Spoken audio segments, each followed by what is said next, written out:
Greetings, Mavericks and new viewers.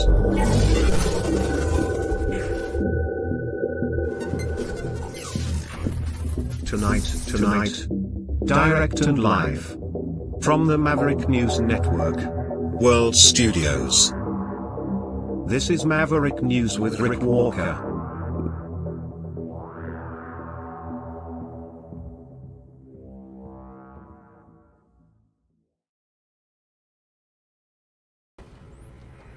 Hello everyone, welcome back to the Maverick News Channel. I'm Rick Walker. Great to have everyone here. Hello Maverick family and new viewers. The world is watching because we have news from all over the world tonight. We are going to talk about Dr. Fauci and his testimony today being grilled pretty hard, especially by Marjorie Taylor Greene. 4 more hostages have died in the custody of Hamas. Scott Ritter, military analyst, has had his passport confiscated. More talk about foreign interference here on the home front in Canada. We'll tell you about that. Trump is back on TikTok, or is not just back, but he is on TikTok now. Toyota has apologized for cheating on emissions and horsepower tests. And in South Africa, the African National Congress has fallen.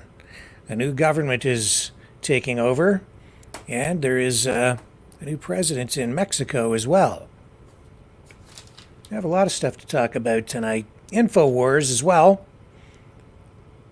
Alex Jones sounding the alarm bell, saying there was the potential that yesterday's broadcast would be his last as the feds came in, or he thought the feds were going to come in and shut him down. We'll tell you where he's at with all of that tonight.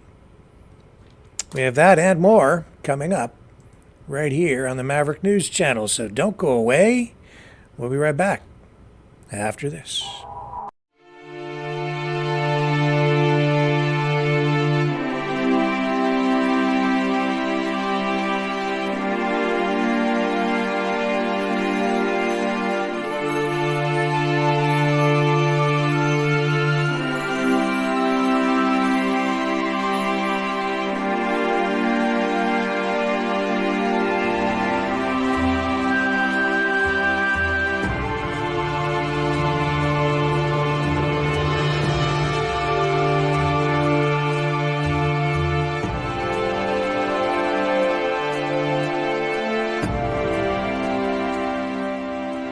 Maverick News.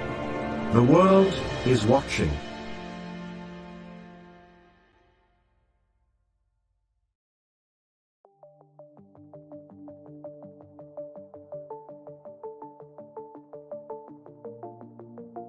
Greetings, brave Mavericks. Our quest for truth continues. We go beyond fake news. Together we expose propaganda. Together we pull others out of rabbit holes. We are maverick thinkers. We are all unique individuals, defenders of individual rights and freedoms, credible, trusted, grounded in reality. Maverick News, defending free speech, Donate at freedomreporters.com. Do it now. Tomorrow may be too late. Maverick News. The world is watching.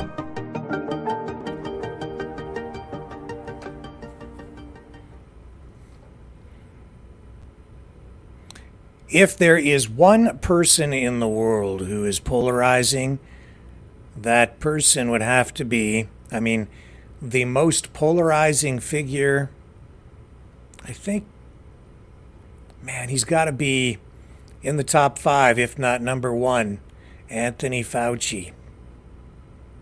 There's a guy who people either adore or just loathe. For good reason. People either believe he saved millions of lives or they think the opposite. And so emotions run high. Well, today, in his first public testimony since stepping down from his position with the government, that was back in 2022, he was testifying for the House Select Subcommittee on the coronavirus pandemic. And he was under fire. Man, it was a raucous event. He appeared here voluntarily, came back to do this, says that he still receives death threats and needs personal security. No wonder. They were the darkest of times. And even though it seems in some respects like the pandemic is behind us, it really is not. Because the conditions that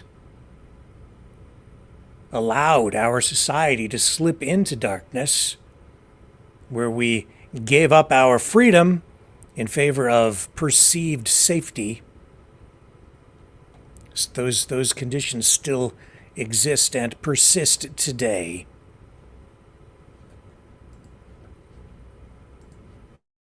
The details people have to decide for themselves. Two completely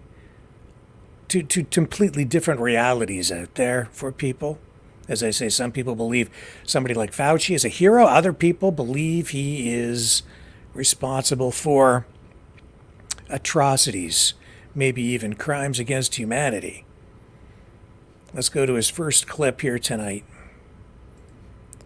Dr. Anthony Fauci, Marjorie Taylor Greene today refusing to refer to Fauci as a doctor. Sir, and do you think the American public should listen to America's brightest and best doctors and scientists, or instead listen to podcasters, conspiracy theorists, and unhinged Facebook memes? Listening to people who you just described is going to do nothing but harm people, because they will deprive themselves of life-saving interventions, which has happened.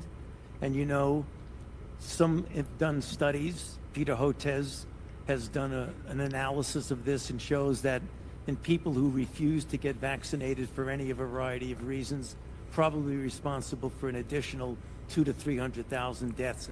Sir, and do you... Wow. That comment alone is blowing people's heads up tonight. I mean, people are just flipping out.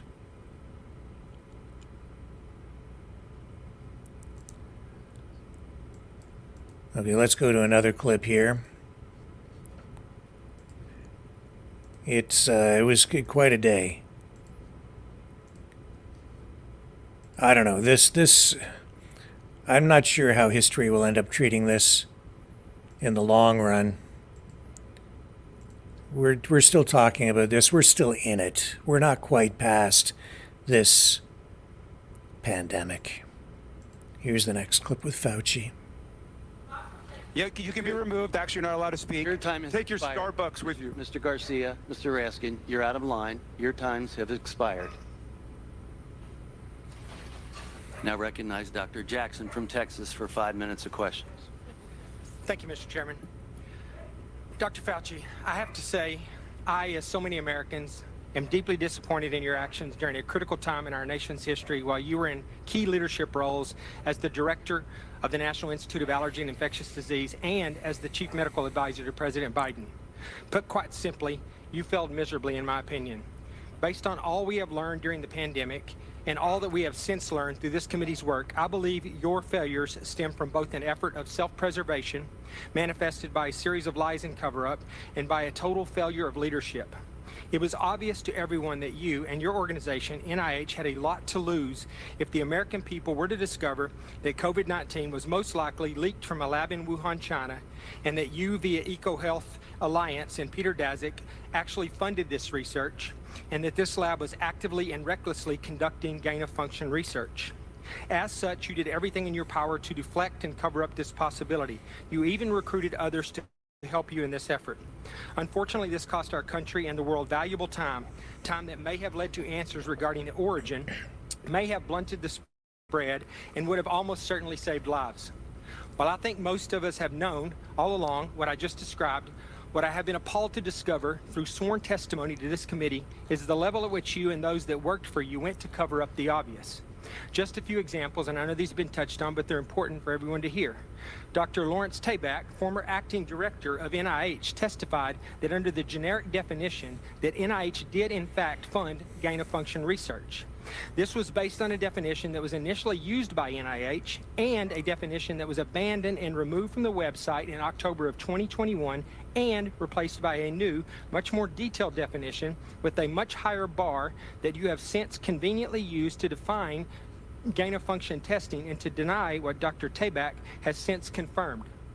He also said that EcoHealth Alliance failed to properly and promptly report that their research violated the terms of the grant, something that went completely unaddressed under your watch. Dr. Morans, your senior advisor, who you have tried today to distance yourself from, but whose large volume of emails clearly demonstrate that you had a very close and personal relationship with, and who reported to you directly, has openly bragged about how he subverted FOIA requests. I remind you that the law requires you and your former organization to comply with Freedom of Information Act requests. It is not optional. If you or your employees or your organization that you oversaw were systemically avoiding transparency and illegally hiding or destroying documents that rightfully belong to the American people, then you should be criminally charged, and they should as well. In addition, Dr. Gregory Folkers, your chief of staff, also engaged in illegal practices in which he crafted messages using symbols instead of letters to avoid FOIA exposure. In an email, April 2020, from Dr. Morans to Peter Daszak, he says, quote, "There are things I can't say." Well, I wonder what he couldn't say. He also went on to say, quote, "Except Tony is aware, and I have learned there are ongoing efforts within NIH to steer through this with minimal damage to you, Peter, and colleagues, and to NIH and NAID," end quote. And then a few days later, he said, quote, "I have reason to believe that there are already efforts going on to protect you," end quote. In February of 2021, Dr. Morans wrote to Boston University scientist Gerald Kirsch saying, quote, "I learned from our FOIA lady here how to make emails disappear after I'm FOIA'd, but before the search starts. So I think we are all safe," end quote. Dr. Fauci, I want to know what you were being protected from and what you needed to be safe from. I'm going to go on because I have a little time here. He went on to say, quote, "Plus, I deleted most of the earlier emails after sending to Gmail. Once again, illegal and an actual crime." Dr. Morans noted in another email to Dr. Kirsch saying, quote, I learned the tricks last year from an old friend, Marge Moore, who heads our FOIA office and also hates FOIAs," end quote. It is absolutely amazing to me that Dr. Morans and Marge Moore still have jobs and our taxpayers are still paying their salaries. Dr. Morans wrote to Dr. Daszak in April of 2021, quote, "P.S. I forgot to say there is no worry about FOIAs. I can either send stuff to Tony on his private email or hand it to him to work or at his house. He is too smart to let colleagues send him stuff that could cause trouble," end quote. Apparently, you neglected to surround yourself with equally smart individuals.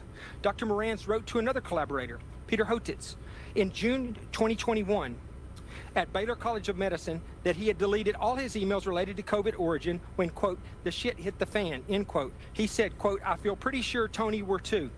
The best way to avoid FOIA hassles is to delete all emails when you learn the subject is pretty sensitive." In October 2021, Dr. Morans wrote to Peter Daszak, quote, "Peter, from Tony's numerous recent comments to me and from what Francis has been vocal about over the past 5 years, we are trying to protect you, and they are protecting their own reputations as well," end quote. I'll just jump ahead. The American people can rest assured that we are going to continue to pursue answers, and we continue to push for full accountability from you and your colleagues despite continuing efforts to try to cover this up. Dr. Fauci, history will not be kind to you, and you will be known as the man who put his personal interests before the interest of the American people, the very people that you were supposed to be protecting. Your actions, along with several others we have had before this committee, have completely eroded America's trust in our public health system and the agency that you represented for half a century. With that, I yield back. Gentleman's time has expired, and now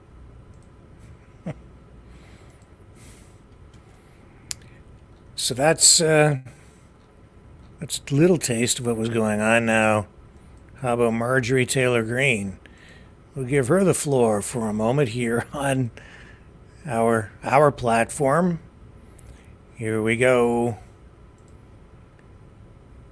Here's MTG. But you also told the American people they had to distance by 6 feet. They had to wear masks. But let's also talk a little bit further about the type of science that you represent. NIH scientists made $710 million in royalties from drug makers, a fact that's been hidden. Let's talk about the fact about, is it right for scientists and doctors getting paid by the American people, government taxpayer paychecks, to get patents where they're paid millions and hundreds of millions of dollars in royalty fees, especially when the NIH and these government agencies, most powerful agencies in our country, are recommending medical suggestions and advice and making up guidelines like 6 feet distancing and masking of children? Do you think that's appropriate? Do the American people deserve to be abused like that, Mr. Fauci? Because you're not doctor, you're Mr. Fauci in my few minutes. No, I don't need your answer. I want to talk about this right here. Mr. Chairman, Fauci, objection. Mr. Chairman, objection. I reclaim my time. I reclaim my time, Mr. Raskin. Gentlelady will suspend. Mr. Chairman, of order. Just in terms of the rules of decorum, are we allowed to deny that a doctor is a doctor just because we don't want him to be a doctor? Yes, because in my time, that man does not deserve to have a license. As a matter of fact, it should be revoked, and he belongs in Gentlelady will prison. suspend.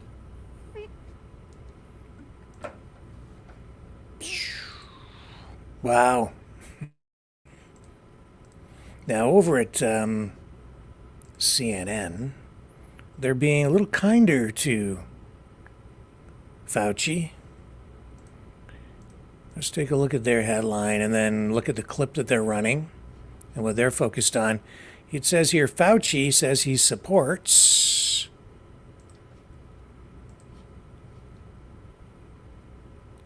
hang on a second here.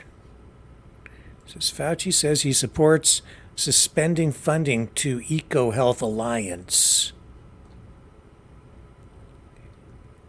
Says he supports U.S. grant funding to EcoHealth Alliance, a New York-based virus research organization that is being tied to question and controversy around the origins of the virus that caused COVID-19. U.S.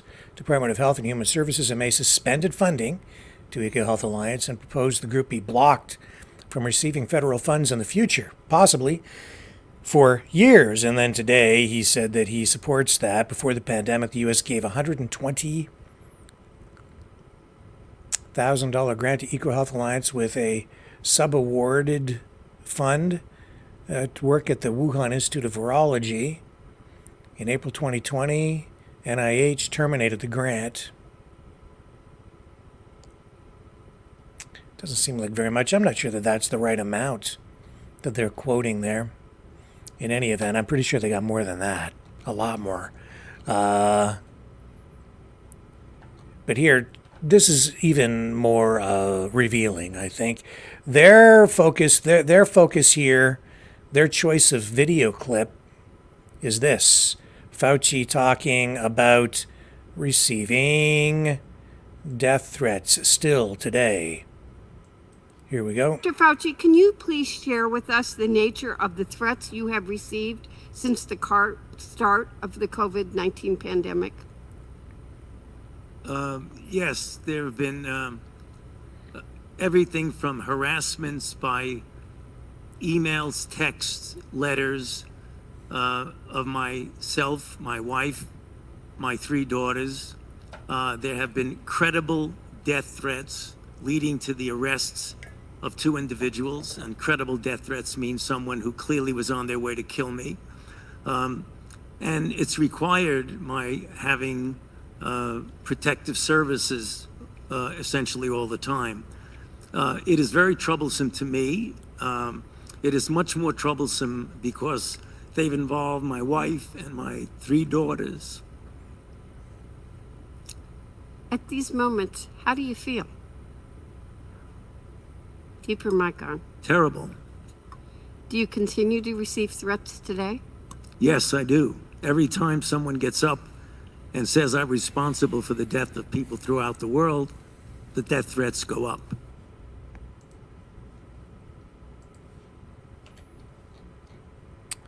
Tough gig.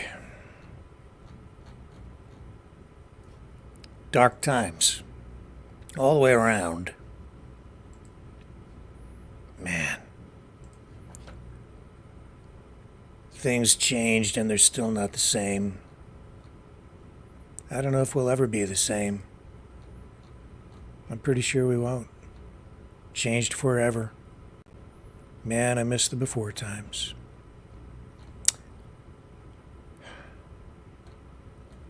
I'll be right back. The New World Order. Government overreach. The Great Reset. Mainstream media lies. Now more than ever, independent voices are needed.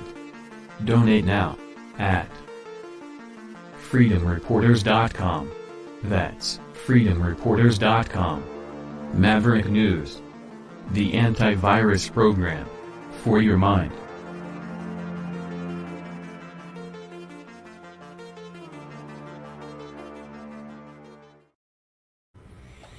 Okay, I'm back. What shall we move on to next? Well,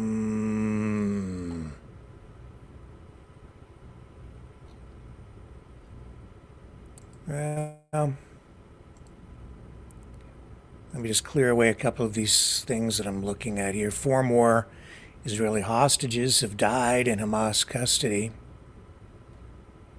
This now confirmed by the Israeli Defense Forces. The families of hostages Nadav Popplewell, Yoram Metzger, Amiram Cooper, and Haim Perry have been informed that those hostages are no longer alive. IDF officials have expressed their condolences to the families. And these deaths announced against the backdrop of an Israeli ceasefire proposal, which President Biden is backing. He says it is an Israeli proposal that he's backing. I would suggest that it's really a Biden proposal that he is insisting be adopted and endorsed by Israel. And it appears that Israel has adopted it. They say that they will endorse it. What Hamas is doing, we're still waiting to see in the end what ends up happening. The IDF has just a short time ago issued this new statement, which we have for you here tonight. I'll bring this up on the screen and play the video clip and the audio for those of you tuned in on the audio-only podcast. Today we shared the devastating news with the families of 85-year-old Amiram Cooper, one of the founders of Kibbutz Nir Oz, 80-year-old Chaim Perry from Kibbutz Nir Oz, 80-year-old Yoram Metzger from Kibbutz Nir Oz, and 51-year-old Israeli and British citizen Dolev Yehud from Kibbutz Nadav Popplewell from Kibbutz Nirim. That their loved ones were killed a few months ago during Hamas captivity in Gaza, and their bodies are still being held by Hamas. We assess that the 4 of them were killed while together in the area of Khan Yunis during our operation there against Hamas. The information we confirmed by the relevant bodies after assessing new intelligence that we gathered over the last few weeks. We also informed the family of Dolev Yehud, a paramedic who left his home on October 7th to save lives. He left his home to save lives. He left behind him his woman, his wife, pregnant, and his 3 children in the shelter. He left them to save lives, and he was murdered by Hamas, and we revealed the remains of the body. Our hearts go out to their families. We are sorry we couldn't save them in time. Each of these hostages has a story. Take Chaim Peri, of blessed memory. Chaim was a peace activist. He believed, he fought for coexistence between Israelis and Palestinians. Chaim was a volunteer who used to transport sick children from Gaza to receive medical treatment in Israel. He was brutally kidnapped by Hamas on October 7th. Hamas is holding women, children, the sick and the elderly hostage in Gaza. We will keep on doing everything we need for their freedom, to bring them home. This is what any other decent country in the world will do. Thank you. Far from over. Even if they do get this ceasefire, which Biden wants to be an enduring ceasefire, a durable ceasefire, I don't think it won't be permanent. That's my prediction. This has just gone on too long, and both sides too determined to give peace a chance, a real chance, I would say. While this goes on, just revisit briefly what happened yesterday. And this is also illustrative of the great divide, even among allies. Pride Month parade goers yesterday, clashing with pro-Palestinian protesters. In any other circumstance, they would largely be on the same side. But not so yesterday in Philadelphia. Here's new footage that, at least new to us, that I was not aware of quite yesterday. I think this is a new clip. I'm going to share this with you.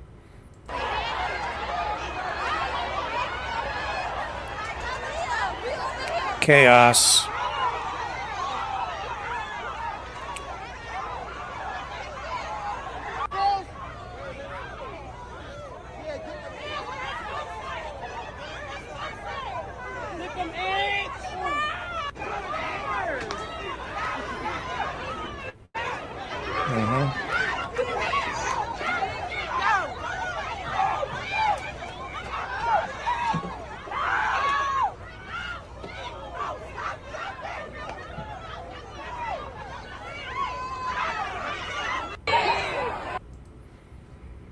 Well, how's the phrase go? What's that saying? Oh yeah, love is love, right? Jeez. Yeah. Now, also related to that, something I just became aware of today. I hope I still have it here to share it with you. I should have it someplace. There was a car show, a car rally really, out in Abbotsford, British Columbia. Where'd you go? Where'd you go? Where'd you go? I want to show folks. Did I lose my clip? Maybe I did. No, here it is. I've got it. Okay. Abbotsford, BC, car rally. But not just any car rally. They marked the beginning of Pride Month with a car rally to oppose gay pride, gay rights, I guess, or at least oppose gender identity in politics in schools. This acknowledging the event through an article in the Epoch Times. At the start of Pride Month, BC car rally held to oppose gender identity push in schools. It says here's Pride Month kicked off. A car rally attended by hundreds in Abbotsford, BC, marked the latest call for an end to the sexual orientation and gender identity resources in school, SOGI. So you have about 50 vehicles, not a huge event, but again, it just illustrates the Great Divide. Participated in the June 1st rally honking and displaying Canadian flags. One vehicle in particular flew banners reading, "Leave our kids alone" and "Stop SOGI 123." As seen in a video taken near South Fraser Way and Clearbrook Road, the line of cars in the rally stretched for about a half kilometer. Looks a whole lot like a convoy to me. I'm not that surprised. And look at the sign in the back window, and that's really what got my attention, was "Most faiths agree, stop SOGI 123." There's more to dig into with that little handmade sign on Bristol board stuck in the back window of that little Toyota RAV4.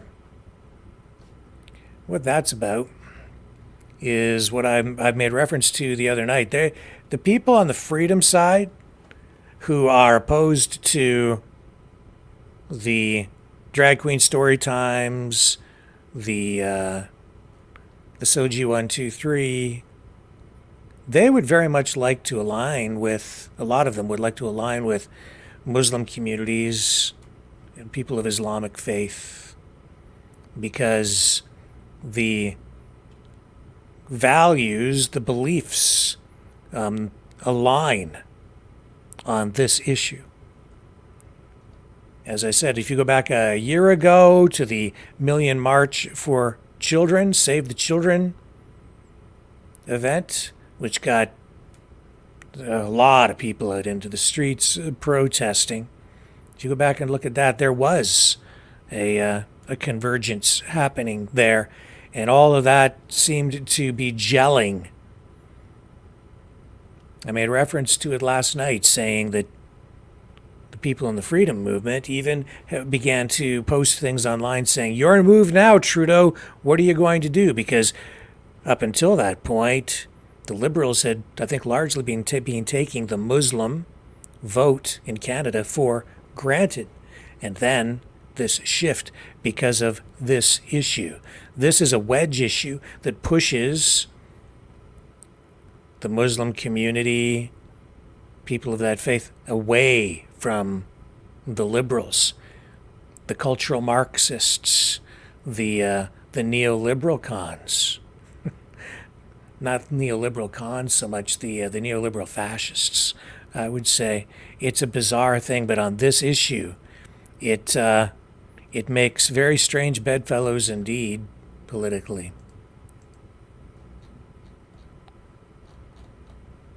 And this just illustrates it, that sign in the back window. You know, people might just think that they're referring to the different Christian faiths, but no, that's a direct, trust me on this. This also relates to the Muslim communities and Muslim faith. That's what they're after.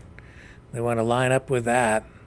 And it's strange because a lot of the people over here on the conservative freedom side, they're not going to, they won't be getting along with the people in the LGBTQS plus parades, generally speaking. And yet on other issues, you're going to see the alliance has been, the convergence has been between the liberal fascists and the Islamo pro-Palestinian Muslim groups. Strange, strange times indeed. How do you make sense of it all? That's why I keep saying these old labels, communism, fascism, the way people treat them as sort of cliches, they don't really work in this day and age. Things have changed quite a bit. Scott Ritter, who has been on this program, former UN weapons inspector, someone who got international attention for calling out the U.S. situation in Iraq a number of years ago, saying there were no weapons of mass destruction. And now has come out very hard against the war in Ukraine, also extremely critical of the Israeli government and its actions in Gaza, having made a number of recent trips to Russia, growing in prominence online. Today, his passport was seized. He was on his way to Russia again, apparently. He was removed from this plane. He was on his way to, I believe, an economic summit of some sort. And I was told the other day that he was going over there, and while in Russia, he was supposed to work on some sort of a documentary. I'm not really familiar with exactly what his plans were. That's what we've been told. Well, tonight, his passport seized. And he says, I've seen a statement from him. He says he's okay, but that he's going to ultimately he's going to school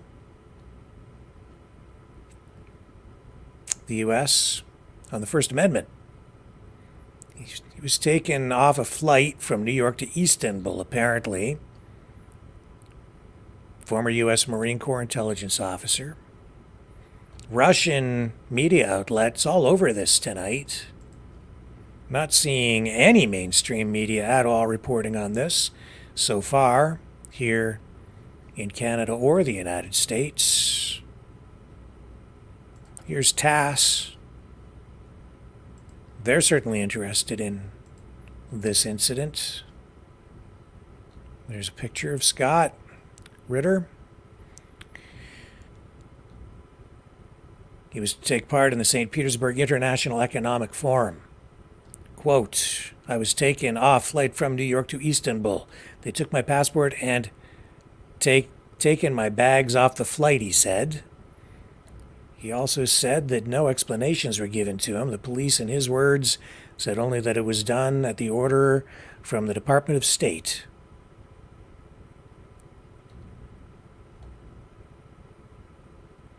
And according to Ritter, another U.S. expert, as described by TASS, that is former judge and media personality, podcaster, live streamer, I believe he's what do they call his show? Judging Freedom with Judge Andrew Napolitano.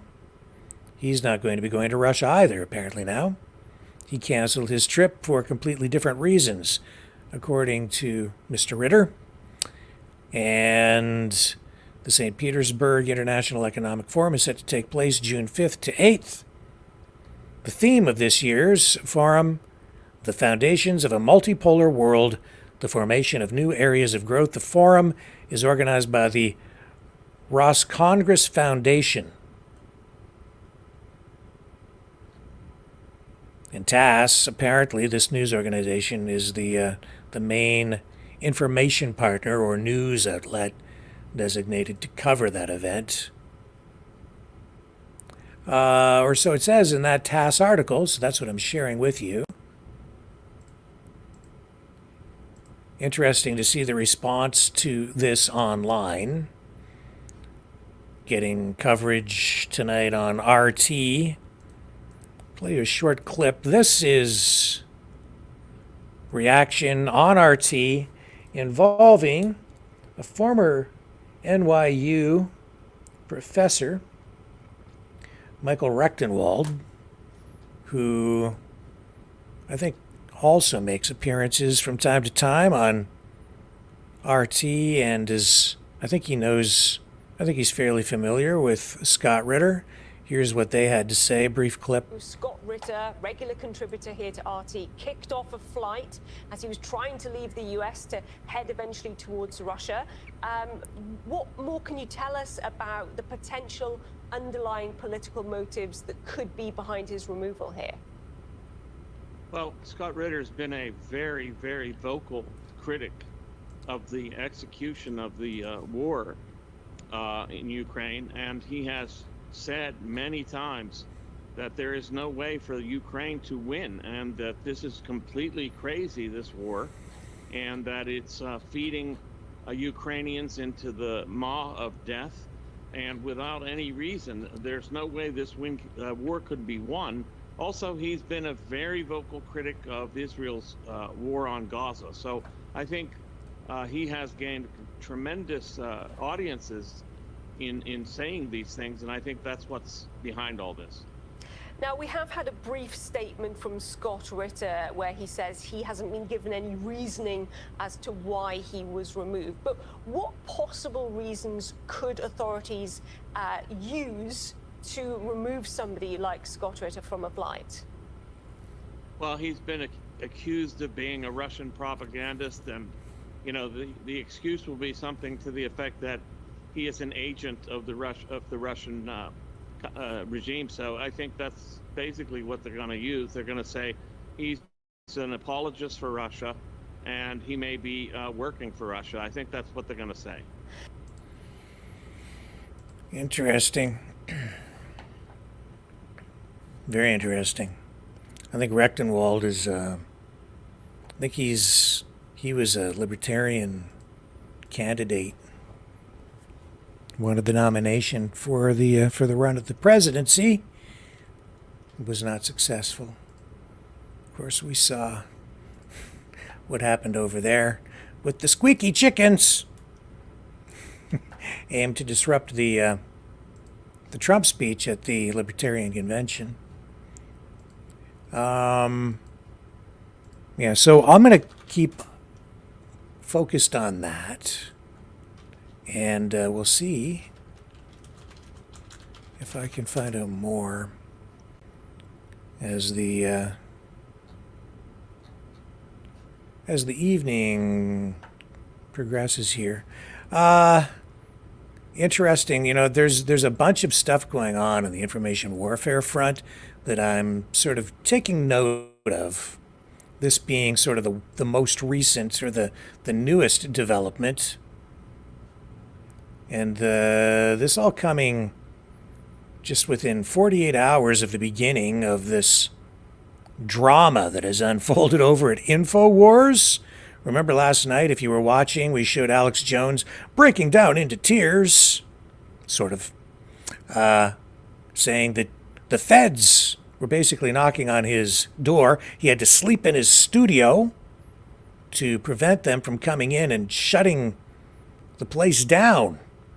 Maybe padlocking the doors. It isn't really clear what precipitated all of that. He said that yesterday, he said that his broadcast yesterday would be potentially the last broadcast ever for InfoWars because they were going to try to shut him down. He had information about this as I, took time to dig into it a little further to see what it was that was really behind it. It all started with some funny look, apparently, from a security guard in the building where InfoWars is located. Not really clear what's going on with it all, other than to say they're still talking about it over there tonight, but they are still operating, still on the air. They have financial problems because of the ruling in that Sandy Hook court case and all the money that he owes. I don't know how you ever pay that off or deal with it. It seems like it's just a bunch of theater, really. Nevertheless, it seems like this could be tied somehow to his financial woes. He says that it's not like some fundraising stunt. He insists that's not the case. But anyway, they're still up, still running over there, in spite of all the drama, and it seems like they've dialed it back a little bit. It's not front and center as they're, their emergency broadcast like it was yesterday. But here's this clip, just a portion of it, just to give you a sense of where they're at with it tonight. It had more security coming to shut us down. It was happening.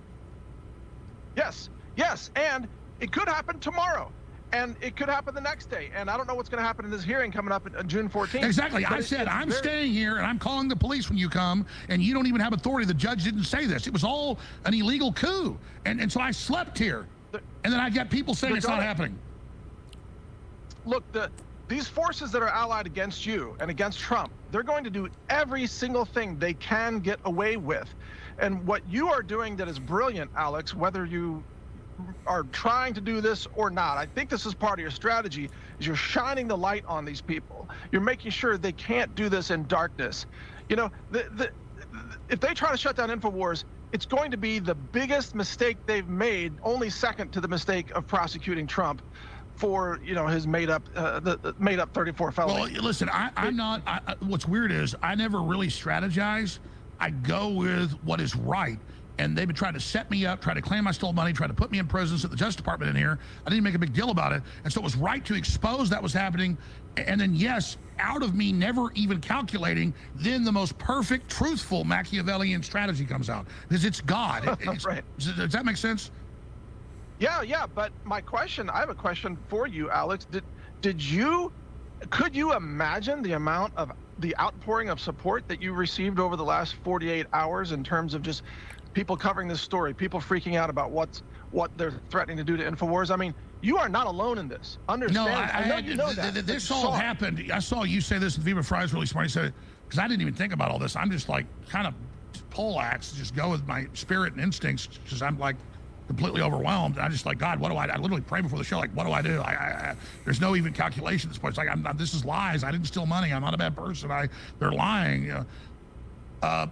You were asking, did I know about the outpouring of support? They thought, because they're really smart in ways, but really dumb in others, that because they had the Trump thing going on, that emboldened them, but also they thought that's a shadow over this. And so they made their move right then. It was very clear.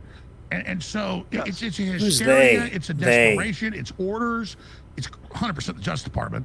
I don't think anybody can deny that. And we've already discovered that, but it's like now it's happening.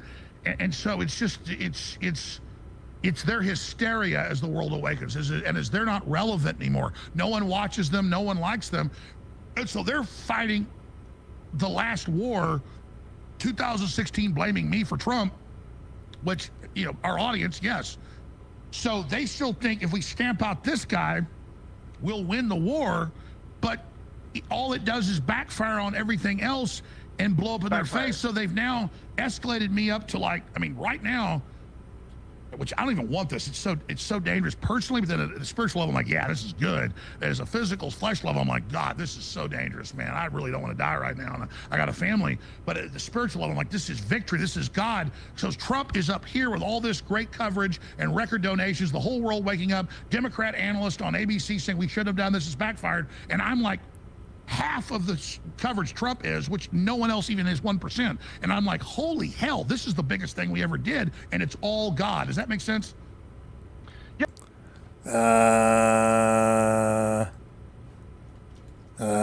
Does it make sense?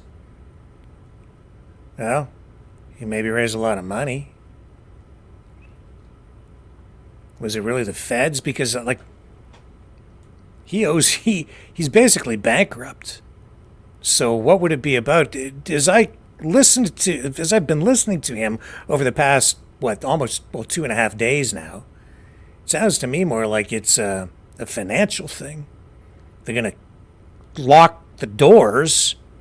You know, the bailiff's going to show up, basically, I think, because he's probably not paying the bills. Maybe. Is that the feds?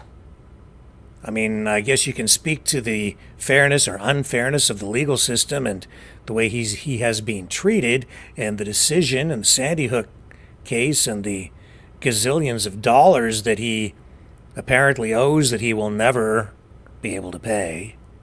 Huge amounts of money. I doubt very much that he has it, or can even get his hands on it, or that it even exists within his sphere of reality. This seems to me like it's more likely a case of more likely a case of a financial thing. I'm just looking in the chat, and I just saw a message here from Lori.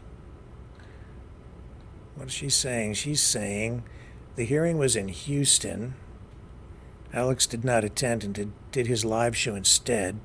He was represented in court by his lawyers, who he also hasn't paid. They have a lien against his assets to collect. Yeah, I mean, that's kind of what I'm getting at. He's got financial problems. So, of course, if you're, if he spins it up the way he's spinning it, then he blames it on the government. People get upset. Gets them all jacked up. It turns into a big donation drive, fundraiser, right? Gets people emotional. That's the way you get people to donate cash, and he needs lots of it to stay afloat. That's my assessment of it. Is it just the government? Well, indirectly, maybe, I guess, just because of the court case and the way that it was handled. And the verdict, which seems, when the verdict came down, what was the amount? I can't remember how much he owes. How much was Alex Jones fined for the Sandy Hook case? $1 billion. Like, oh, wow. $1 billion.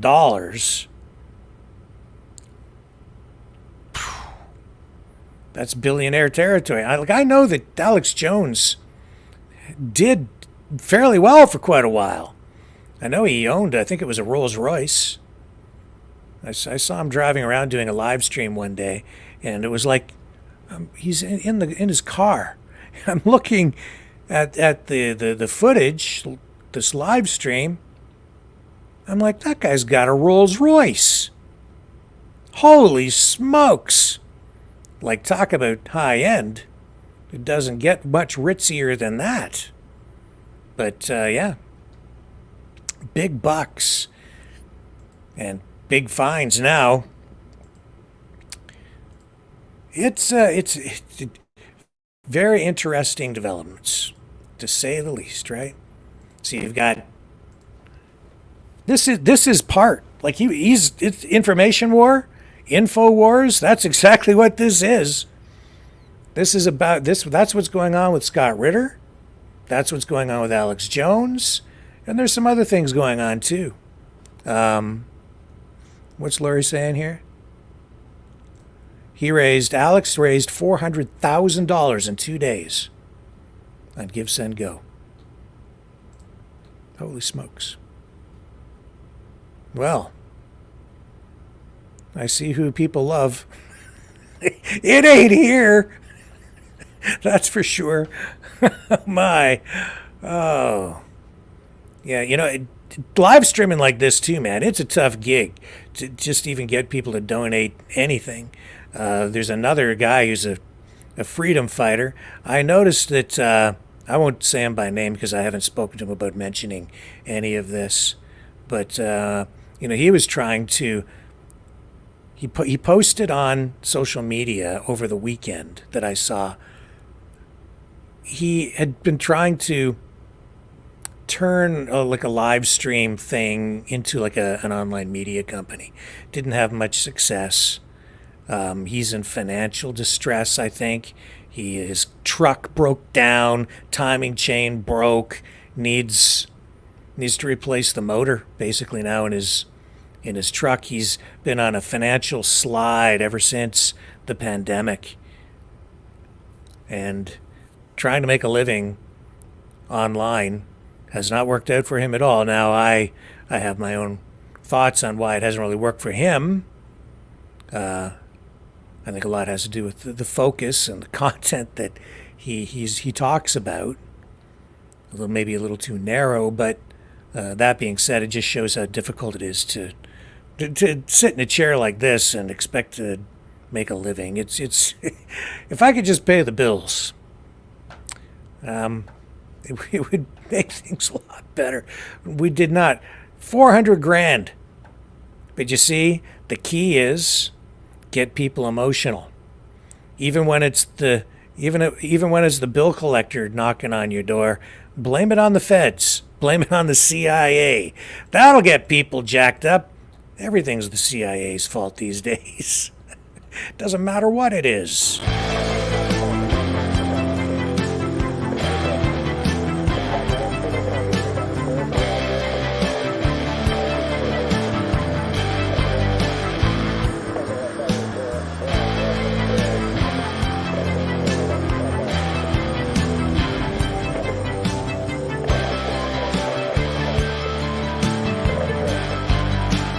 Maverick News.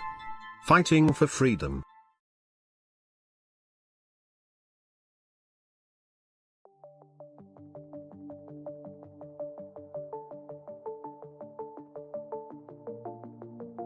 Greetings, brave Mavericks. Our quest for truth continues. We go beyond fake news. Together we expose propaganda. Together we pull others out of rabbit holes. We are maverick thinkers. We are all unique individuals, defenders of individual rights and freedoms, credible, trusted, grounded in reality. Maverick News, Maverick News. Defending free speech, free speech. Donate at freedomreporters.com. Do it now. Tomorrow may be too late. Maverick News. The world is watching.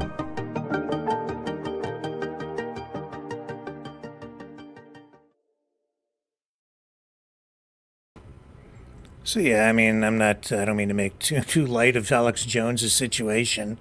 I thought the crying was a little bit much last night. That did make me laugh. I just didn't buy that as being terribly genuine. But, you know, he's in a bit of a pickle, isn't he? So, you know, I get it. I'm not trying to make light of it. We're going to pick up this feed from Scott Ritter here in, well, any moment now, actually. I think he's going live. So we're just gonna tap into that and see what he has to say about what happened to him and the seizure of his passport. I'm curious. I haven't spoken to him in a long time. Interesting developments. As I say, that is part of the information war. Over here, I came across this today. This I found interesting, just because we're talking about Russia right now, and the changing geopolitical reality out there, a multipolar world now, politically. This was a clip from when Putin was just recently meeting with Xi Jinping, and a bodyguard for Putin sort of acknowledges a bodyguard for Xi Jinping. Look at what this is kind of funny. Look at the expressions.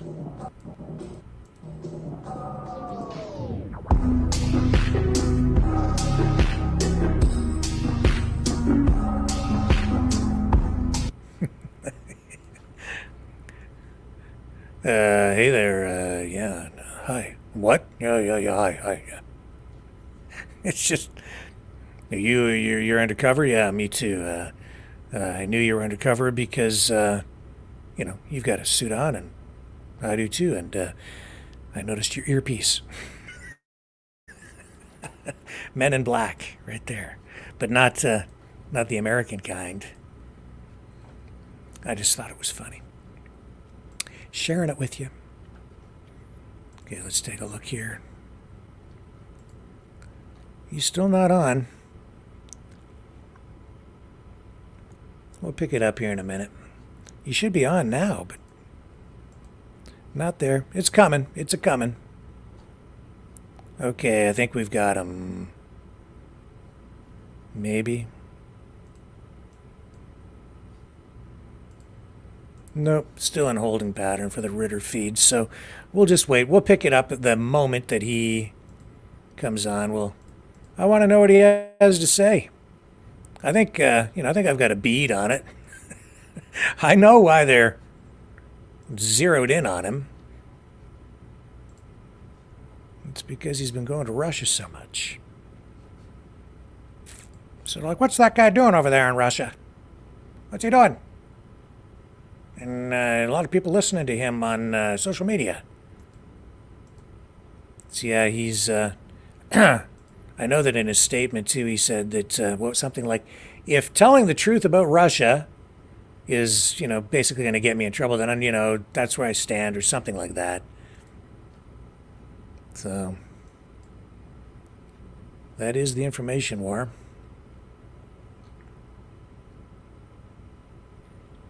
He's a little late, but I'm monitoring stuff, so we'll bring it to you. I've got him. What other stories do we have for you tonight?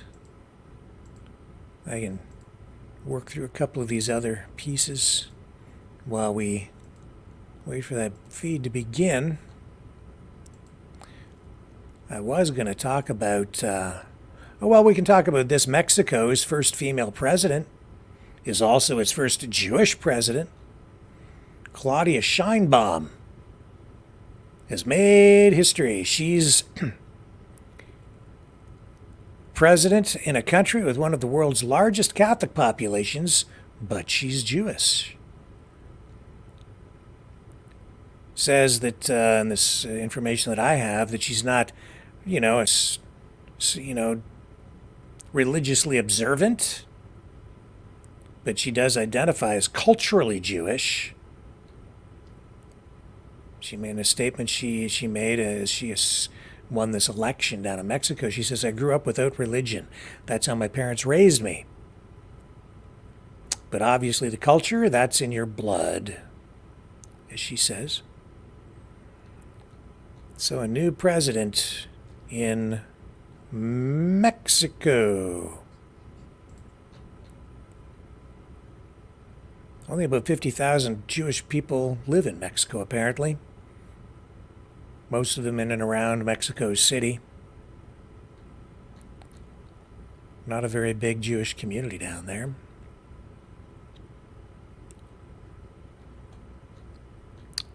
So, change is coming. I wonder if Trump's going to make her build the wall. Still waiting on Mr. Ritter. He's late to the party. Here we go. Okay.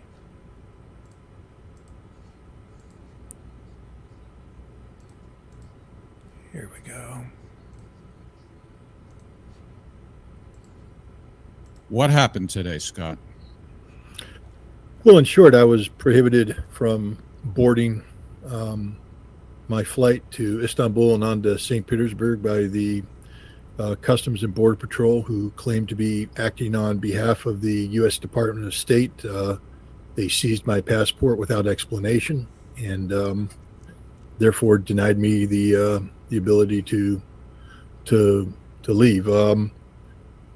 This was a deliberate ambush, and what I mean by that is this was not a spontaneous administrative thing. This was a deliberate act by the United States government to prevent me from getting on this airplane to attend the function that I was scheduled to attend, which is St. Petersburg International Economic Forum, where I was scheduled to appear on 2 panels. And just so people understand, the St. Petersburg International Economic Forum, I think most Western people, if you said Davos, everybody goes, well, that's that place where the World Economic Forum, that's where all the heads of states come, and it's a big deal. And if I said, hey, I'm going to be speaking,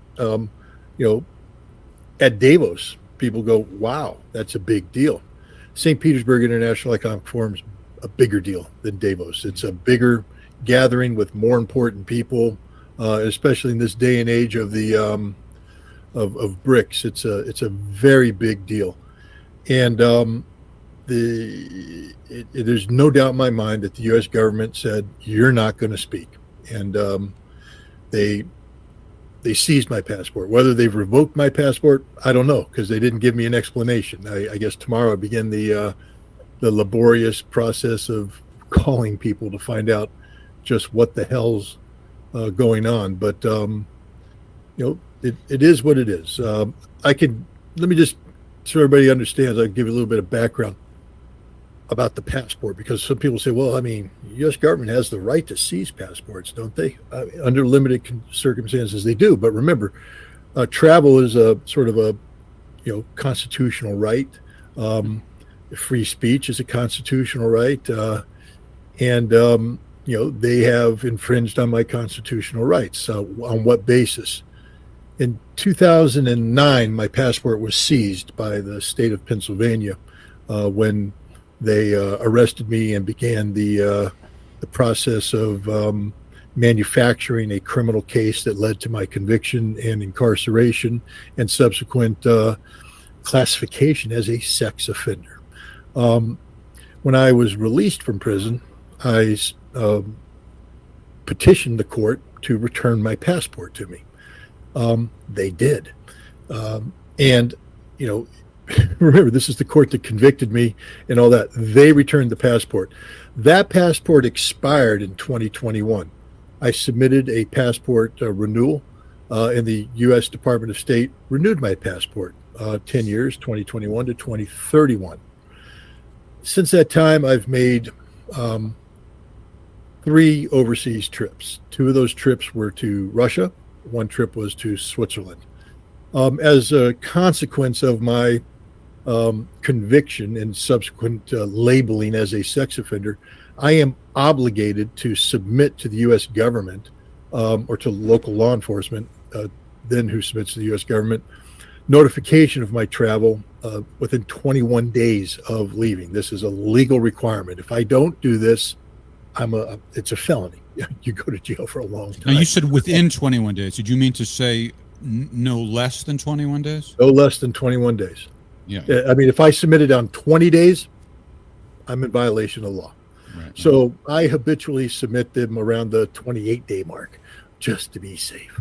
And I do this. I get a signature from the police officer certifying that he's received this, and then I get 3 copies. I leave one with him. I keep one myself as I travel, in case I'm confronted by a Customs and Border Patrol person who says, "Have you complied with?" I say, "Right here." Boom. And I give one to my wife in case they decide they want to incarcerate me. She has a document that she can show to a lawyer. So I've done this. Now, I have to admit, the first time I went to Russia, anybody who was talking to me at the time, I didn't think the U.S. government was going to let me go. I thought for sure they'd come up with some excuse to stop, seize the passport, etc. They let me travel. On the way back, going through, of course, they held me for many hours. I was questioned in depth by Customs and Border Patrol, who took my passport, reviewed my passport, questioned me about my passport, and then gave me my passport back and said, "Welcome to America." Not just welcome to America. The guy was pretty cool about it. I mean, he was doing his job, but I had been given gifts by the Russians that normally, I declared everything. I don't violate the law at all. And I declared everything. And he could have charged me a significant sum of money on duty. But he has the discretion, basically, just to sign off on it. He signed off on it and said, "Go, get out of here." So then I came to the second trip. This one, I went to Switzerland after that. And again, with Switzerland, 21 days advance notice, etc. On all occasions, just so everybody understands, I check with the country I'm visiting to make sure they are familiar with my so-called criminal past, so that there are no misunderstandings whatsoever. So no one could ever say, "Oh, you snuck in there. They didn't know. They're letting you travel, but you're fooling them." Nope. I notify the U.S. government, and I notify every country I'm visiting. This is who I am. This is what the charges were. You guys could draw your own conclusions. I maintain I'm innocent, but that's up to you. You're a sovereign state. And on each time in Russia and in Switzerland, I was told, we've done this. We have no problem. You come on in here. And I did. The second trip to Russia, I thought that they could have done something because I visited, on the first trip I visited Crimea as well. But on the second trip, I went to Crimea, met with the governor. And then I went to the new territories, Kherson, Zaporizhia, Donetsk, Lugansk. And I thought that that could have created some controversy. Now, I went as a journalist, which it's my right to do. But, you know, again, politics being politics, could have been an issue. When I came back, they seized my passport when I came through customs. And they made me sit for an hour in the holding cell with my baggage. Hour later, the guy called me up, handed my passport, said, "Welcome back to America," and let me go. No issues whatsoever. On this trip, I submitted the travel request with again 28 days in advance. The only thing I could think that was different on this trip is I'm scheduled to go to the Moscow International Security Conference in August, but because of the late return, we were coming back on July 20th. The 21 day, if I had waited to submit my paperwork upon return, I wouldn't have met the 21 days. So I submitted it early. And I'm thinking they freaked out. I'm thinking they looked at me taking a 45-day trip to Russia, then turning around and making a 28-day trip to Russia. They saw St. Petersburg International Economic Forum. They saw Moscow International Security Conference, and they said, shut this thing down. And that's what they did. They took my passport. They shut her down. I'm in violation of no laws. I've done nothing illegal. I've done everything up front, on board, etc. They were afraid of what I was going to say at St. Petersburg, not just what I was going to say, but where I was going to say it.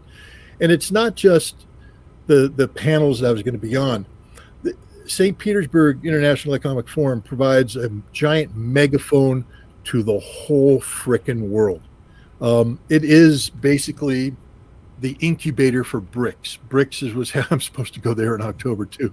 Maybe they don't want me to attend that, but you know, so I was doing the trifecta this year. St. Petersburg, Moscow, and BRICS. But this forum is the big deal. This is the big event. This is where everything's going to be established, set up, prepared for BRICS. And you know, being on stage, having access to the media. I mean, the amount of media attention that would be garnered by speaking there would have just taken whatever message was being put out there and just blown it way out of proportion. And there's 100% certainty the U.S. government said no, because they could have shut this down anytime they wanted to. I mean, if whatever excuse they're coming up with, they could have shut it down back in last year when I went the first time. Thorough review of my passport, thorough review of my documentation. They didn't shut it down. They could have shut it down in January when I came back from visiting the new territories. Thorough review of my passport, thorough review of the documents. They didn't shut it down.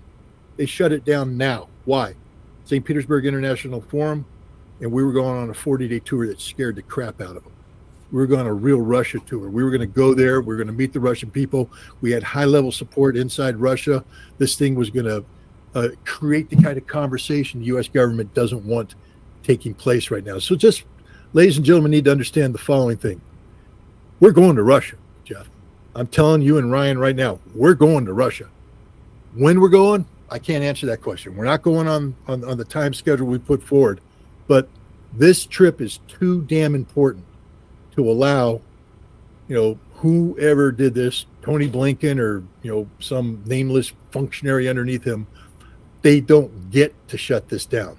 They get to postpone it. They've done that. But we're going to go on this trip. We're going to make this trip happen because it's too damn important not to. So they're most likely going to come up with some bullshit reason, and then you're going to fight it, and that's going to be some sort of a process that's going to take some amount of time. That's going to be, of course, at least as long as the St. Petersburg Forum to keep you out of there.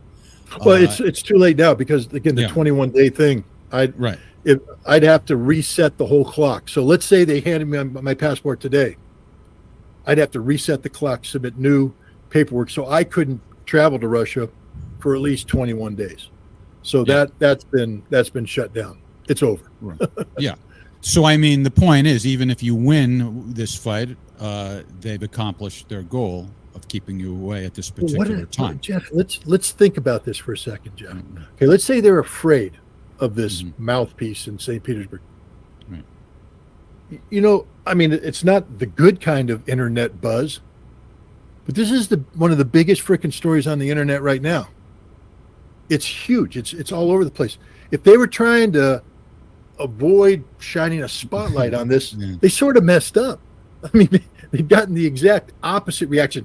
Anything I say from here on out is going to get an even bigger megaphone, you know, for a certain period of time. So, you know, I don't understand. This is purely spiteful behavior on their part. Right. You know, and it's, again, the proof that it wasn't, you know, I was suspicious when I got to the Turkish Airlines ticket counter and I turned in my passport. I like I said, I've come back several times, and I know when you run the passport and then you look at the screen, I always look in the corner of the glasses. Hand to people when you travel, look in the corner of the glasses, because you'll see the reflection of the little minor screen that comes up flashing red. That's a signal that they're worried about you. And I always do it for entertainment value. But I was watching her. She had her glasses on. She passed it, and suddenly her eyes went, and it was like a red. And then she goes, "Oh, let me go talk to my boss to see if I can upgrade you for more leg room." I didn't even ask for it. The old extra leg room. More leg room. And she goes, "I'm going to go." So then she walks away with the passport. Then she comes back. "He's approved you for more leg room. It's a middle row." And I'm like, wow, a middle row, more leg room. It doesn't get any better than this. But already in my head, I'm going, that's really screwed up. I mean, that's because it's such a stupid, nonsensical thing. But when I got there, they seized my passport, and then they said, "Okay, we're going to have to get your bags off the airplane." And the one guy. So you never actually boarded the plane, correct? No, I was literally at the threshold of the airplane when they called me back. Right. Okay. But the one guy talking to his other guy goes, "Oh, we're going to be here forever." He goes, "What do you mean?" He goes, "His bags are in the hold. They don't know where they are. They're going to have to pull everything off, pull his bags out. Da da da." All of a sudden, literally 2 seconds later, both bags magically appear, and the head ticket agent for the Turkish Airlines is there bragging, "Oh no, we were tipped off. So I made sure that these two were put in the front because we knew we were going to be taking them off." And I'm like, okay. You know, so well, he spilled the beans, that's for sure. Wow. I don't care about him. But what I'm trying to get at is, no, that shows that it was all pre-planned. But it's harassment.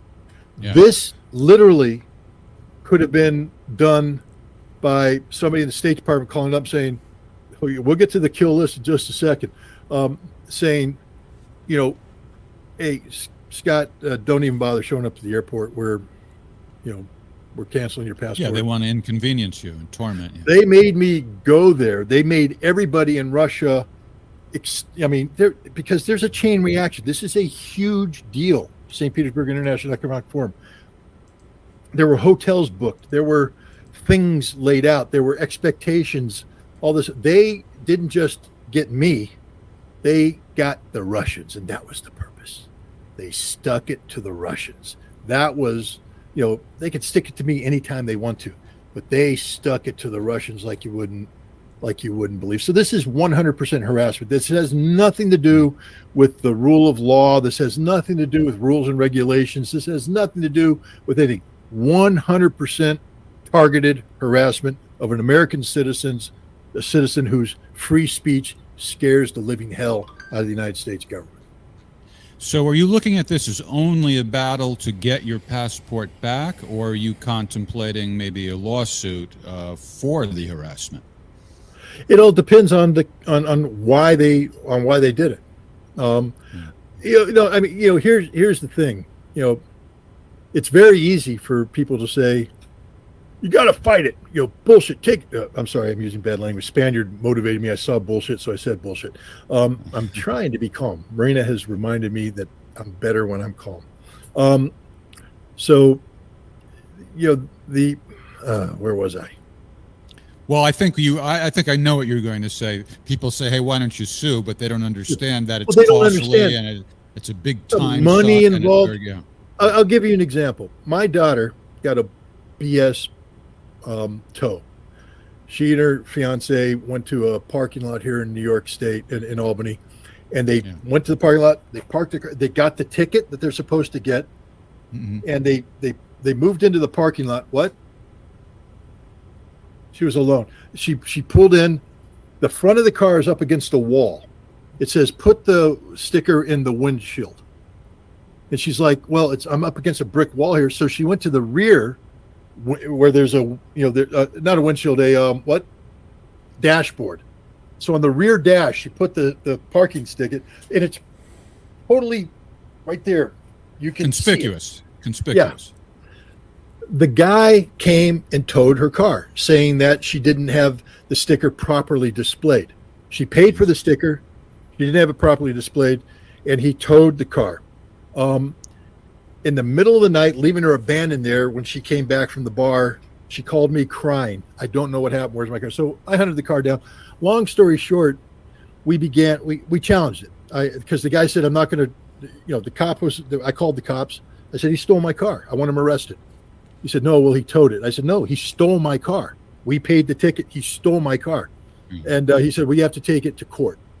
I said, okay. Yeah, when I'll it's their business, then it's a civil case, not. And so but and what was I going to court for? $156 tow ticket. And I said, this will not stand. And so we went to court. I put on a big case. That when you get to court, the judge, when the tow truck operator, because he has city contracts, he's the guy the cops come to clear the streets when the snow's on and everything. And so she goes in, the bailiff, they embrace their big, they're French kissing all over the place. She deliberately in the middle of the thing says, and he is an upstanding citizen who pays his taxes and does, and I'm standing there going, and I am? Apparently a schmuck. So I lost that case. It's in small claims court. And if you read, I've been to small claims court as the plaintiff. Small claims court, they tell you never win on appeal, so don't even try. The judge has wide discretion. I said, bull. I appealed it. I won. It went back. I got that judge recused. We got a new judge. I thought everything was going to be great because I had the law on my side. I mean, literally, I have a Supreme Court case that says exactly why I win.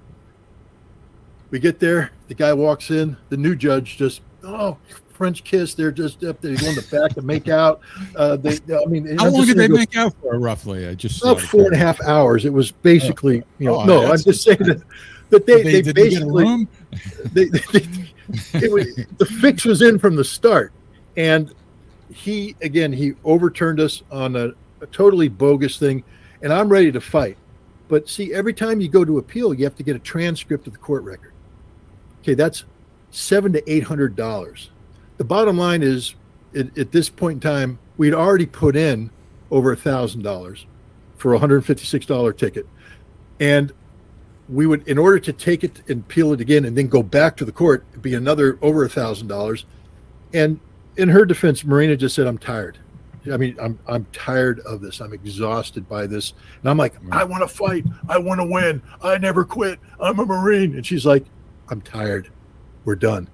And so I walked away. But this is the point.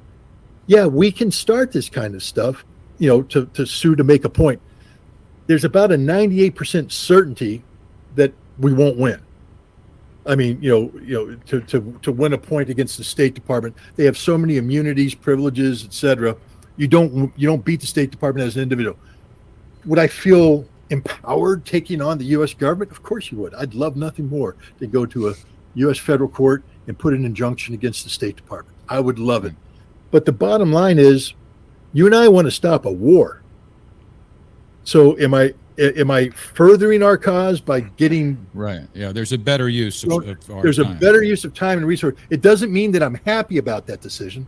Inherently, I'm a fighter, but unfortunately, the court system is not meant for you and me. The court system's meant for people with a lot of money who have a lot of lawyers who can tie the system down and work it against them and this, that, and the other thing.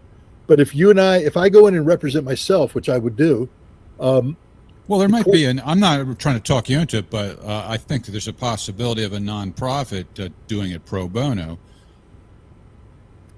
I just have to. I mean, no. Well, I mean, well, let's see what the reason is. Let's if see one what of the them, reason is. if one of them volunteers for it, yeah. But here's the other thing too. I learned. I spent 3 years in jail because I trusted lawyers, and I've just decided I will never trust a lawyer again because lawyers, they don't care about me. They don't care about my case. Lawyers care about themselves first and foremost, and that's how I feel about lawyers. I have no respect for lawyers anymore. I watched, my wife and I watched a well-regarded lawyer sell us down and literally just sell us away because it was clear too. His firm called him up because he was doing it. I'm going to fight the good fight. You're a good cause. I believe in what you're doing. Da da da. Ring. Yeah, no. We don't want the publicity. He goes, well, I can't drop the case. Lose the case. We don't care what you do. Just don't win this case. And he threw the freaking case. I mean, literally threw it.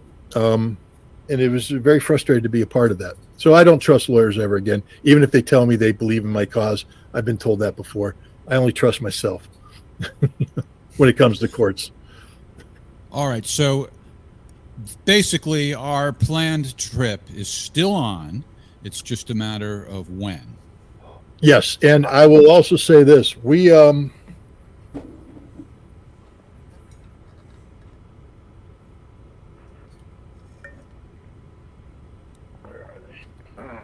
made a whole bunch of coins. Whole bunch of coins. All right, ladies and gentlemen, let me tell you what this thing's called. I know I can't use the word I was going to use, but use a very bad word and then put Tony Blinken. Blank you, Tony Blinken. That's the new name of this coin. This coin is not a symbol of a trip, of a failed trip. This coin is now the symbol of resistance. There it is. Thank you. This is the resistance coin. All right. You can do the whole mockingbird thing if you want to, but this coin is the resistance coin. We need a war chest. We need to raise money so that we can do this trip. We need to ensure that nothing stops this trip. I'm going to get my passport back. I'm getting my passport back, and we're going on this trip. But we need your help. And rather than let this coin become the symbol of the State Department victory over it, no, the State Department doesn't get to win. They only get to lose. And this is the symbol of their defeat. This coin right here. This coin means we shall not give up. We are going on this trip. We're going to accomplish our goal. We are so close to accomplishing something great, because that's the other reason why I think they shut this down. I think they got wind, because I just found out, I have to tell you, in all the phone calls been going on today, that the Russian government is 100% behind us. They want this project to succeed. They believe in this project. They have affirmed that.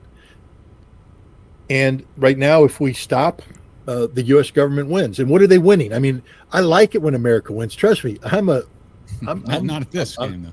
I'm an American patriot, you know. So normally I'm like, America wins, yay, that's a good thing.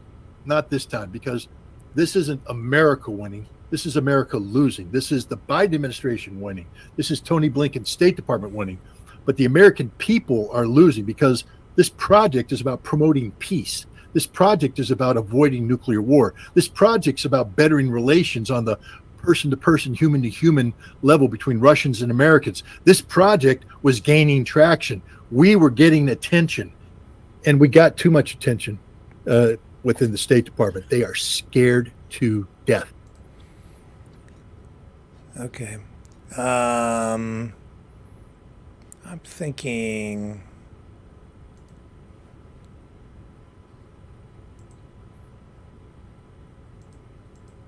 All right, so he's got a fundraiser going on. Let's take a look at some of his...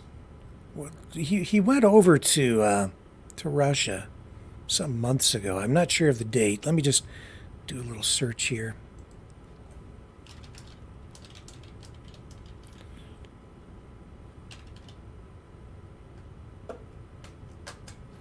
I just want to take a look and see what he was doing over there before.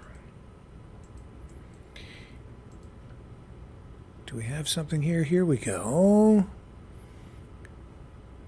So, I guess here, this is from Sprinter Family. Let's take a look at what he had posted here. This isn't him posting, this is Sprinter Family. So this is a Russian Twitter feed from one of his other trips over there. You know, this is obviously got to be the stuff that the U.S. is worried about. So he's observing, apparently, according to the captions, observing Chechen troops during one of his previous trips.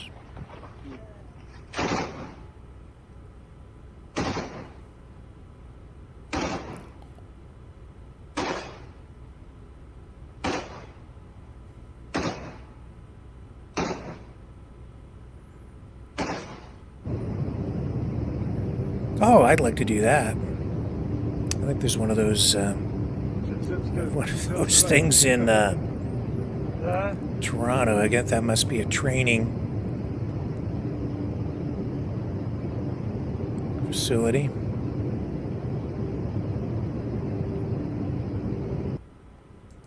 That's interesting. Not sure what that's about. Here's another feed. Laser Pig. This is another feed on Twitter. Let's see what this is. Laserpig, twice convicted pedophile and 100% honest reporter, not a propagandist. Scott Ritter makes a speech to the troops in Chechnya while flanked by the Russian flag. So, sarcasm, I guess. Let's take a look and see what this is.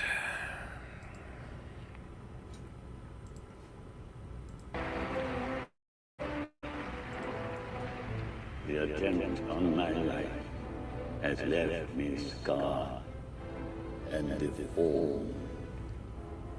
But I don't know what this is. My resolve has never been stronger. In order to ensure the security What is this? and continuing stability, the Republic will be reorganized into... Oh, this is like a meme. I have no idea. Okay, so did he? Here, I guess he actually did. This is real. He spoke, I guess, to these troops. Let's take a look. Certainly bring this back up. He was on the show, you know, it's been probably a year or longer since he's been on here. Я хочу предоставить слово нашему уважаемому гостю. Большое спасибо, ваш президент, ваш командир, ваш офицерам и солдат Чечни. Это моя второй раз в Чечне. Here, I'll give you the translation. I didn't realize this was going to be in... Not in English. Okay. I'd like to give the floor to our dear guest. It says, thank you very much, says Scott Ritter. Your president, your commander, your officers and soldiers of Chechnya. This is my second time in Chechnya. The first time I came, people said to me, why do you want to visit Chechnya? First time I came, people said to me, why do you want to visit Chechnya? Holy smokes, look at all this soldiers. I said, I have to. Why? Because now in America and Europe, people only know...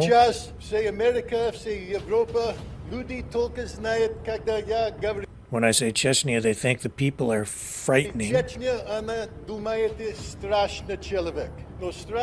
Frightening isn't good, frightening is bad. It isn't true that Chechens are scary. While visiting, I've seen Chechen people, the best people, people who want to live in peace, people who want friendship with the whole world. You're fearsome soldiers, I know your history. I know you are the heroes of Mariupol. Mariupol. I know you are the heroes of Lugansk and Donetsk. That's the separatist movement, and those soldiers went to fight during the unrest there prior to the special military operation. Kherson, Zaporizhia, I know, he says. I know that you are real men. I also know that you are real men. People who want a family, children, life, not... but now you have to work. You're working. It's frightening work. But the most important moment will be when the war is over and you return home, say hello. He says goodbye to your family and children. This will be the most important moment. And you return home, say hello to your family and children. This will be the most important moment. That's why I'm here. I want to work for the friendship between Chechnya and America.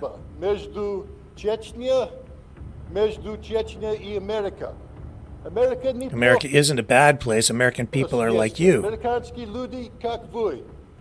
Good people. The state is a different matter. That's politics. I'm not a politician. I'm a soldier like you. I think you will win. I know how you work. And when it's all over, I want every Chechen soldier to return home to normal life.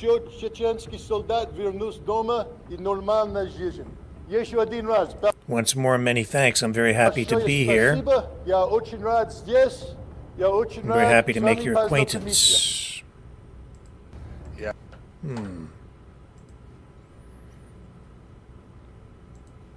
Interesting.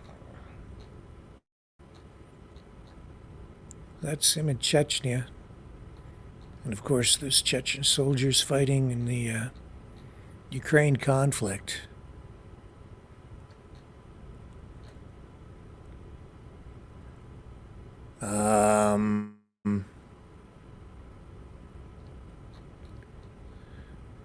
Wow.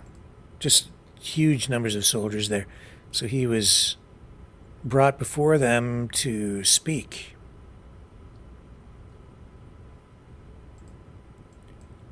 So I guess you can interpret that in a variety of ways. Is he a diplomat? Is he on a peace mission? I guess you could interpret it that way. What do you guys think? I'm just browsing through the chat.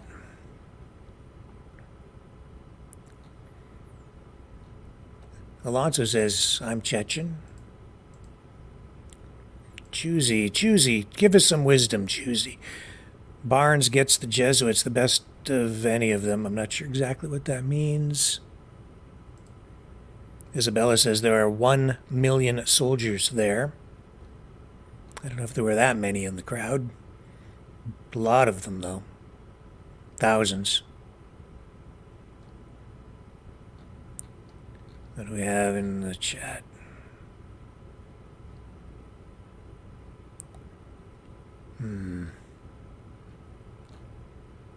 Pretty interesting. Obviously, the State Department very nervous about Mr. Ritter. Back on their radar.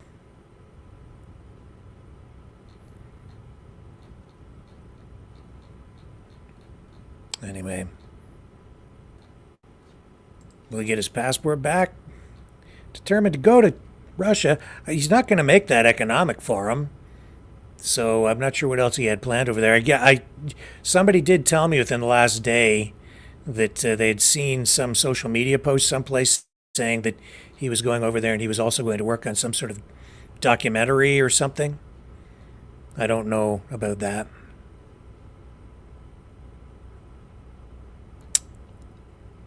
Yeah. Interesting times, information warfare. Is he, I don't know what else to make of it. Edward Snowden is now Russian, says Alonso. Yeah. Yep.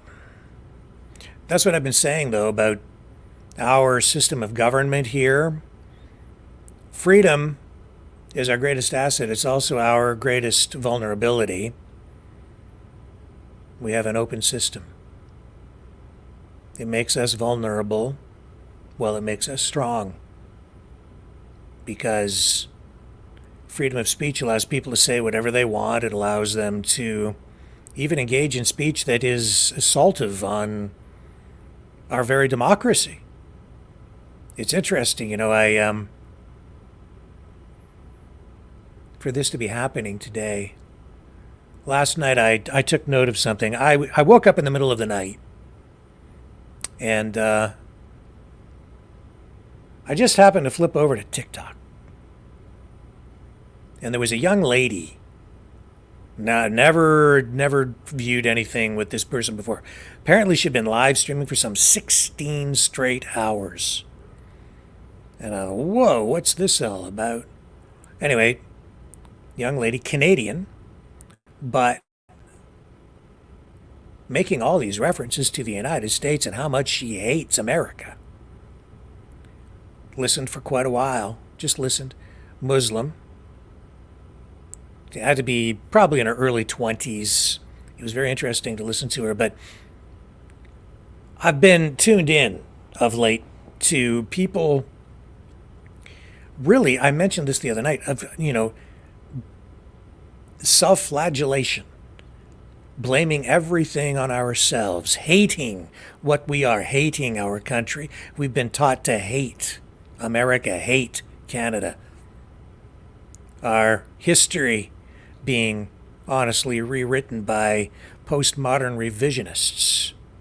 Our statues being torn down, being told that we need to be ashamed of everything that has built this country, built the United States as well. So I thought that's pretty interesting. I won't dig into too much more of what she had to say. I actually asked her if she would come on this program for an interview. I did message her during her live stream. She said she would. I haven't heard back from her. I really want to understand more about her perspective and why she hates the United States so much. She said that she, how did she put it? She can't wait. She longs for the downfall of America. Hates America, literally hates America. Said that she's the number one hater of America. And she had a large audience watching her last night. I really took note. Then I thought, I'm going to look into this more. It's worth exploring. It all ties in as well to these demonstrations. We have these encampments on university campuses, these Palestinian encampments, these little Gazas. It shows us where the next generation is going. It gives us a sense of what is in store for us in the future. Because this is the next generation. This is the generation that is emerging and is about to take over. It ties into what we're witnessing with Scott Ritter, too. I mean, he says he's going over there on a peace mission of sorts. What's the message he wants America to lose? Very strange situation. A lot of people want to tear everything down. It makes me nervous. It makes me very, very nervous. What's going to replace whatever it is that we end up tearing down? I've been saying for a long time, I don't think that's the answer. We need to fix some of our problems and move forward and make everything better, but I think it's a trap to tear everything down.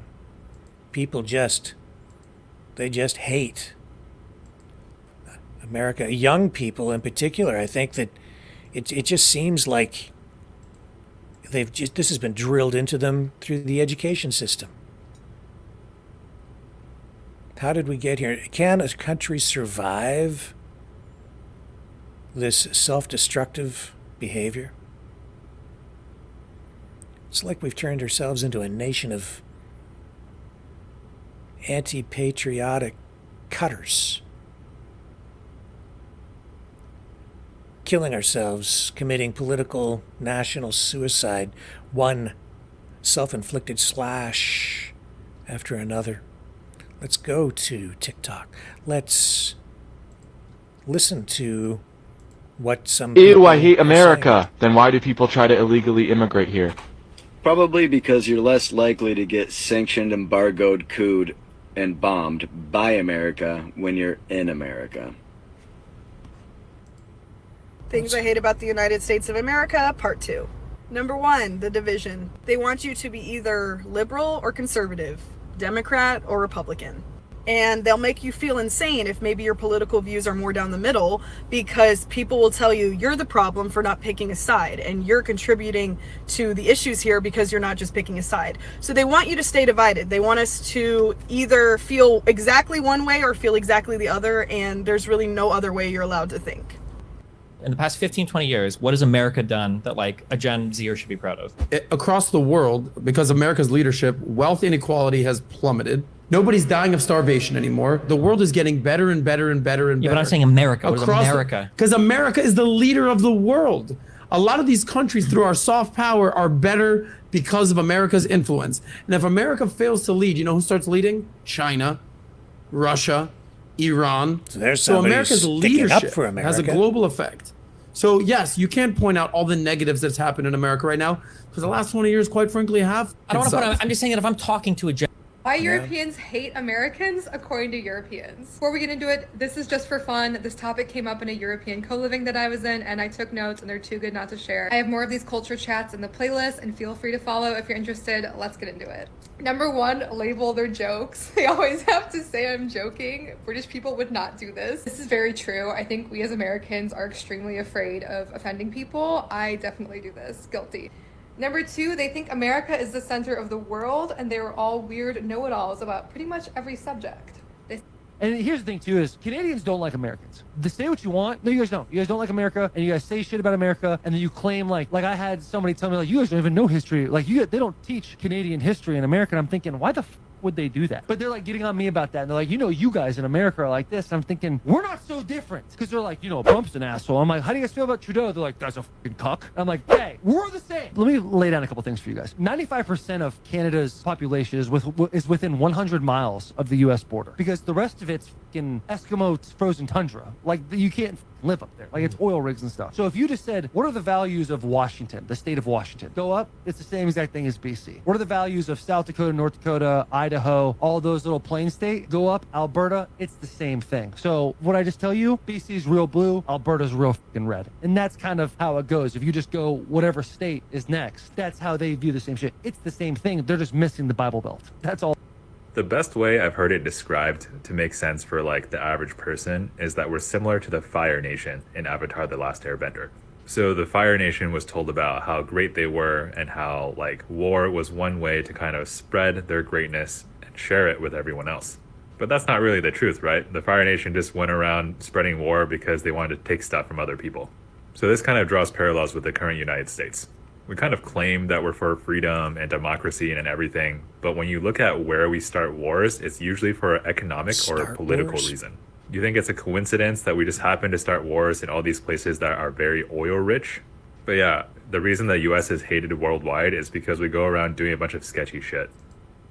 I live and work in Spain, making roughly 1,000 euros a month, which in America is nothing, but in Spain is more than enough to live.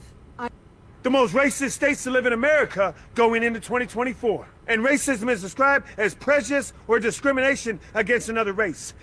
And so now they're like, yeah, I hate America. I love it here. I will never say anything. As an American who is living abroad and an immigrant, she is not wrong, but I did.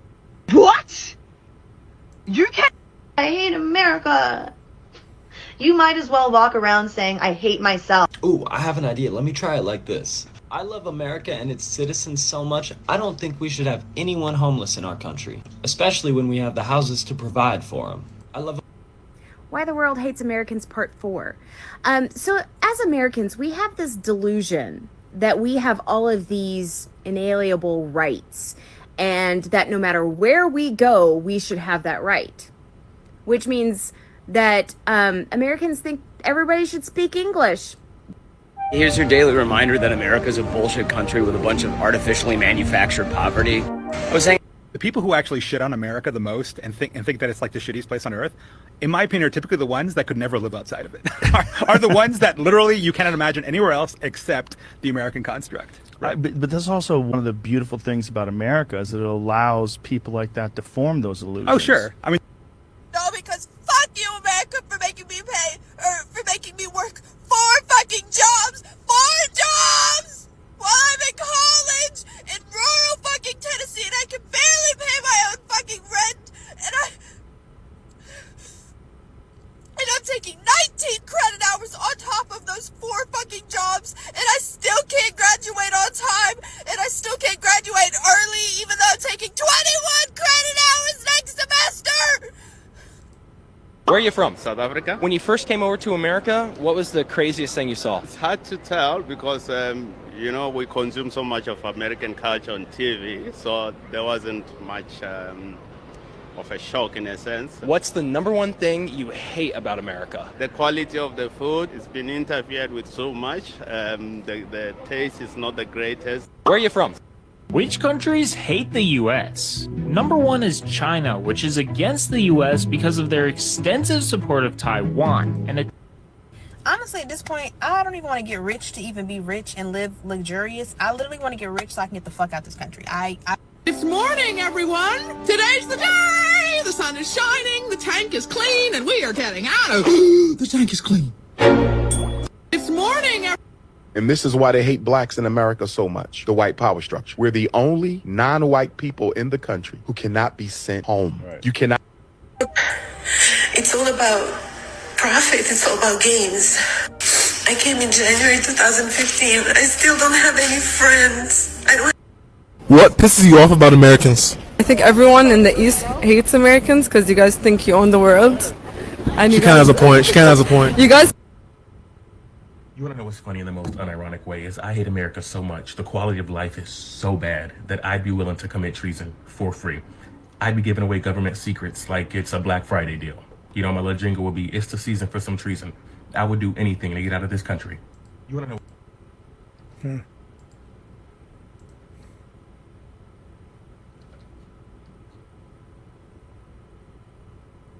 Wow.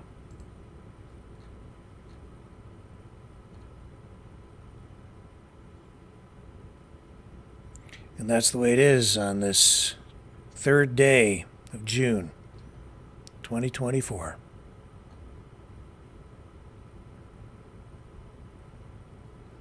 God bless America.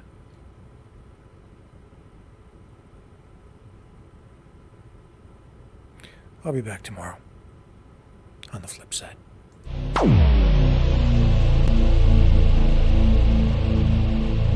This has been a Maverick Multimedia production.